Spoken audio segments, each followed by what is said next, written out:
Hey guys, what's going on? It's Ash here coming at you today in Clash Royale. Today we're going to talk about one of my favorite topics in the entire game. It's balance, and I'm going to give my, semi-monthly or bi-monthly episode where I cover what I'd like to see buffed and what I'd like to see nerfed.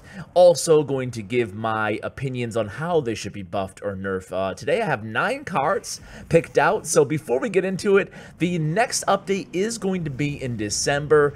We know that. We don't know anything about it at all. There hasn't been a lot of hype. There hasn't been a lot of hints from Supercell. But usually when we do see those new updates, we also see balance changes accompanying them. So I know people tend to think the game gets pretty stale without balance changes pretty frequently. It seems like the community actually is a big fan of fairly frequent balance changes. I'm interested in what you guys think about the frequency of balance changes. What is the ideal frequency of balance changes? I guess that will be my question of the day, even though I don't have a question of the day on this channel. But you guys can feel free to go ahead and let me know in the comments. Anyway, guys, let's start out with the nerfs this time. So we're gonna start out with Elite Barbarians, and I'm gonna steal an idea from KOJ, one of my favorite guests of all time. I'm gonna bring him back soon on the channel. Free to play guest. If you missed that video, man, it was a good one. And he suggested a nerf for Elite Barbarians that only affected their line of sight, because that outside Barbarian is so difficult to kite to the center. Oftentimes, if you use, say, like an Ice Golem or a Knight or whatever in the center of the arena, he'll just ignore, run to your tower, and that's where the real annoyance of Elite Barbarians comes into play. So Elite Barbarians, they suck. They really are bad at tournament level standards. So maybe if they really increase the line of sight, make them much easier to kite and deal with, even to the other side of the arena, similar to like how a Mega Knight is, something like that, I think that maybe we could actually open up an opportunity to actually buff their stats a little bit if it didn't affect ladder that much. So we got to nerf them first and see how they do on ladder, and then it will kind of, give us more flexibility going forward. That's my idea for, well, actually, that's KOJ's idea for Elite Barbarians. Okay, this one is very tough for me to say. I put out a video 2 weeks ago now, or 2 or 3 weeks ago, saying that I thought the Hog Rider did not need a nerf, because I'm really worried about free-to-play players taking away a win condition from them in the Hog Rider is going to make everybody unhappy, because you're going to run into so many more Royal Giants and Elite Barbarians and Mortars, basically other common win conditions or rare win conditions on ladder, and it's not going to be fun. Trust me, if Hog was not useful. However, since that video, again, I mentioned this in a previous video as well, but I'm not afraid to change my mind if I see if the evidence and stats, kind of stray from what my opinion is. And the Hog's win percentage and use percentage keeps going up, both on ladder and in tournament level standard and challenges. The Hog is actually really used a ton in grand challenges, in these online, or these actually live events as well. So I'm worried that the Hog has now officially maybe become a little bit too strong, a little bit too prevalent, but I don't want to nerf his stats, because again, I'm really worried. I don't want to nerf him into oblivion so he's not useful anymore. So what I want to do to the Hog Rider is the exact same thing of the Elite Barbarians. I just want to increase ever so slightly his line of sight so you can distract him a little bit easier. Basically, I want the defender to be able to place a building on the other side of the arena and always catch the Hog. You have to have the exact perfect placement and timing right now. I think that if you increase the line of sight, if you will, of his distraction zone, let's call it a distraction zone, I think then you're looking pretty good. It's just a little bit easier to pull him away with a defensive building. It's not a big nerf. It's just a little tiny nerf that I think that will, it will also give life maybe to some more defenses in the game, because right now tornadoes everywhere, right? So that would be my idea for Hog. So just a very slight kind of haircut onto his effectiveness. Okay, next, it's Stab Goblins. I want to go ahead and nerf Stab Goblins DPS. Their damage per second, I think they do a little bit too much damage. They have a sky-high win percentage in challenges of about 70%.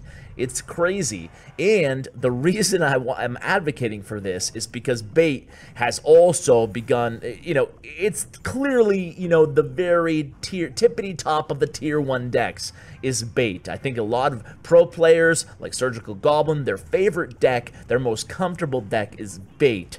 I think that bait has gotten a little bit out of control as well. So nerfing just the stab goblins will also indirectly nerf the goblin barrel and also goblin gang, two other cards that are really, really strong in the game right now. So that is the stab goblins. Now I want to talk about the elixir pump. Elixir pump is an important card, and I would never want to nerf it too much. Again, these are slight nerfs that I think will actually change the meta to be beneficial to everybody and make some new interesting interactions. So it's such a pivotal card to beat down.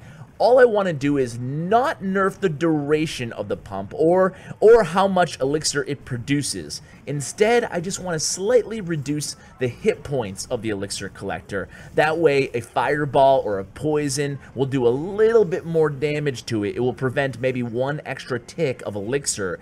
I think they've done that, and well, they have. I know they've done that in the past, and it didn't make a big impact. I think doing it one more time might make, might shift it to where it's not incredibly powerful. Let's face it, if you're playing against a pump player and you're also running pump, and they have it in their starting hand, and you don't have anything to punish with them, or you don't have your pump, you're pretty much dead to rights. I mean, it's very difficult. So I think that the pump creates such a unique advantage that it needs a little tiny haircut as well. So those are my suggestions on nerfs. Now, noticeably missing is the Knight and the Ice Golem. So both of those cards are incredibly, incredibly popular in the game. Ice Golem has a higher win rate, both on ladder and in challenges. Knight has a higher usage rate, both on ladder and challenges. So how do you deal with these two cards? Well, honestly, I want to ask you guys. I don't have all the answers here, and I don't pretend to. Certainly, you guys will probably disagree with some of these suggestions I've already made on the nerfs. Knight and Ice Golem are tough for me because I don't feel like they're necessarily boxing out other cards, because they would, the cards they would box out would be each other. So that's, when I say boxing out, I mean the card is so popular that it makes other cards similar to the card useless. Maybe you could make a case that, I don't know, Dark Prince at 1 more elixir at 4 is kind of boxed out by Knight, but still, I don't know, it's a unique card, it's different, it's an epic rarity, I don't know. I think that Knight and Ice Golem maybe deserve a little haircut on stats as well, but I don't know beyond that. I think that they're good, that they're strong, both of those cards. I think I like playing those cards, but some people hate the Knight. Some people really hate the Knight. And I guess I don't hate him that much, I wish I could say I did. I wish I could jump on the bandwagon and say nerf Knight, but I just don't see what nerfing. He has a lot of utility for only 3 elixir. There's no doubt about it.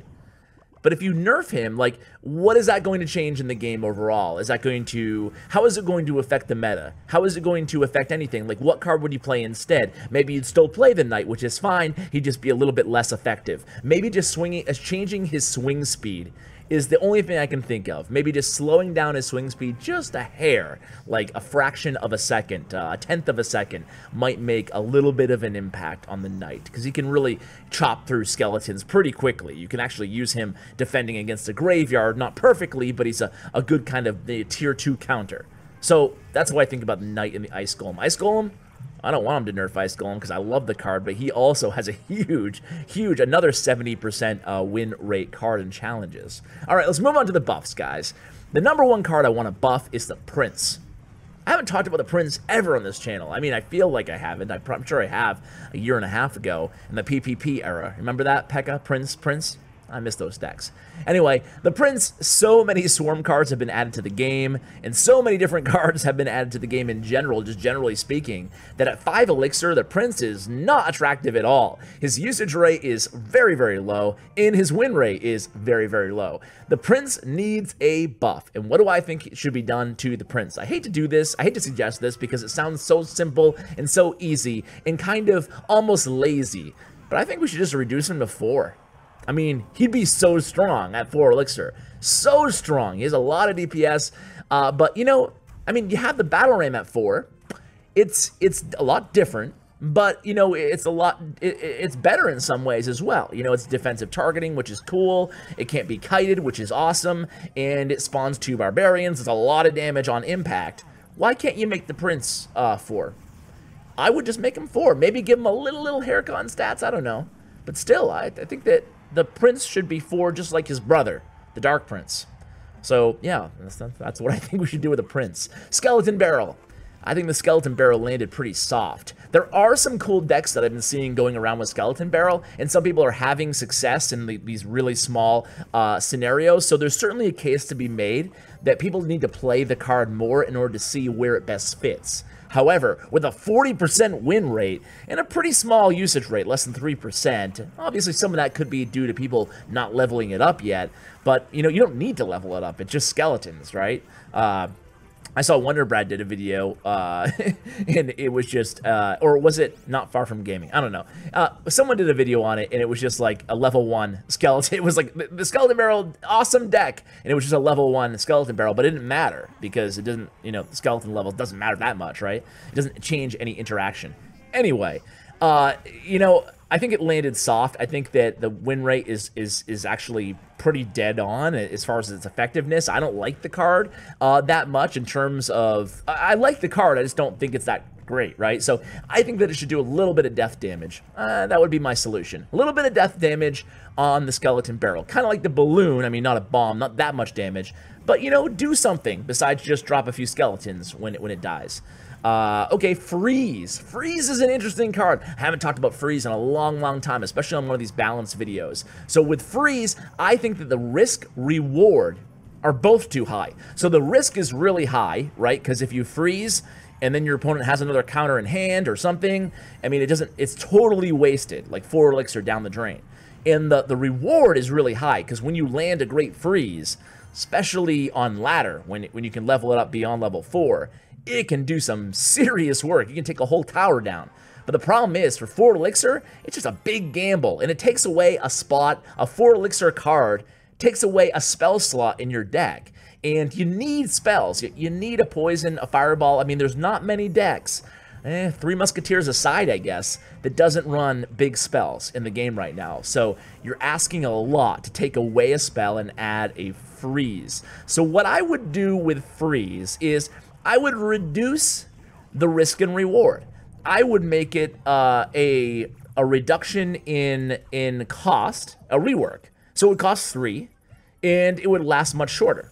That way, it's the risk reward isn't as bad, right? Or isn't as bad for the person using it or the person it's being used against, right? So it's, let's just say we cut the time by 25% and we cut the cost by 25%. It just becomes a little bit more of an intriguing option in the deck at 3 elixir, in my opinion. So that was what I would recommend to do for freeze. Now, how about Bowler? Bowler, man. He's seen his better days. Bowler was really good for a while when he first came out, but now, you know, there's the Mega Knight. He does splash damage, and he's much bigger and better and badder. You have the Executioner came out after the Bowler. He targets air units, and he has great synergy with the Tornado, right? Because the Bowler doesn't have that. Even Baby Dragon, you know, in Splash Yard, you don't see too much Bowler anymore. So the new versions of Splash Yard have Mega Knight or have Baby Dragon or have Executioner. They don't really have Bowler that often anymore. Some people still play him. But what I would do with Bowler is, I think I would just either increase his range by 1 tile or increase his hit points, make him a little bit more of a tanky type unit. It's tough, though. I mean, I can't think of a great way to nerf, to buff Bowler. But I think he does need a buff. I think Bowler needs to be great again. Make Bowler great again. Last card, Lightning. Why'd they nerf Lightning? I don't know. I'm not sure anybody's figured that out yet. Why did they nerf Lightning? The win rates weren't that bad. The usage rates weren't that big. It's interesting, right? I mean, was it like an indirect nerf to Hog Lightning, maybe? I don't know exactly why they did that. I'm not sure if they ever acknowledged it. Maybe they did, and maybe I missed it. Maybe on Reddit or something. Anyway, you know, without knowing why they did it, I'm going to say that I would buff it back to exactly where it was. So there you go. There we have it, guys. That is the list of the cards that I would recommend Supercell changing in the next balance update. I know some of you guys are going to disagree with me. I want to hear what and why you disagree on of this list. And those who agree, hey, feel free to chime in too. Never going to deny or never going to get mad when somebody agrees with every single point that I make. So guys, I just wanted to thank you again for watching all the way till the end. Huge shout out to my YouTube partner, Bren Chong. Find his information in the description below. Thanks again, and as always, take care, guys.